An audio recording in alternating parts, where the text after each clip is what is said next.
Oil has proved to be a very powerful commodity, and consumers are very much at the mercy of those that control the global oil market. Oil producers are either part of the cartel OPEC or are outside and are often referred to as non-OPEC producers.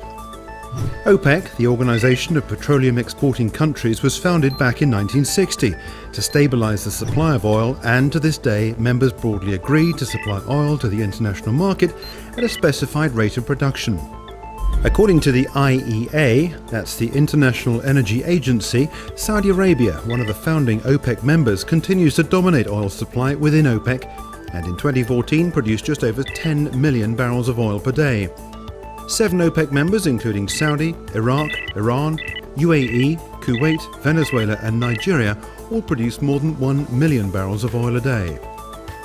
OPEC used to supply 80% of world oil output, but its influence over the global oil supply has diminished and now accounts for just 40%, with non-OPEC members dominating, led by Russia, and then closely followed behind by the US, then China, Canada, Brazil, Mexico, Norway, Kazakhstan and Colombia.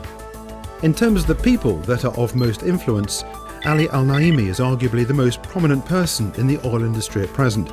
He's been in the business almost 60 years, having joined Saudi Aramco back in 1957 as a 21-year-old graduate.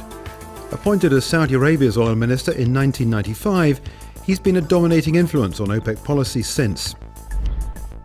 With Iran returning to the international oil scene, Bijan Zanganeh, the Iranian oil minister, has been a big name to follow. He's been central to the negotiations that Iran has been holding with the international community, and he's the man that's controlling the release of Iran's stored oil back onto the market in an orderly fashion since the release of sanctions. And Igor Sechin, as chairman of Rosneft, is the oil man at the heart of the Kremlin. Regarded by some as the second most influential person in Russia after Russian President Vladimir Putin, his company absorbed the assets of Yukos in 2003, when its chairman, Mikhail Khodorkovsky, was charged with fraud. So as consumers, we are all at the mercy of a handful of countries and individuals, and any political motivation that may restrict or swamp supply.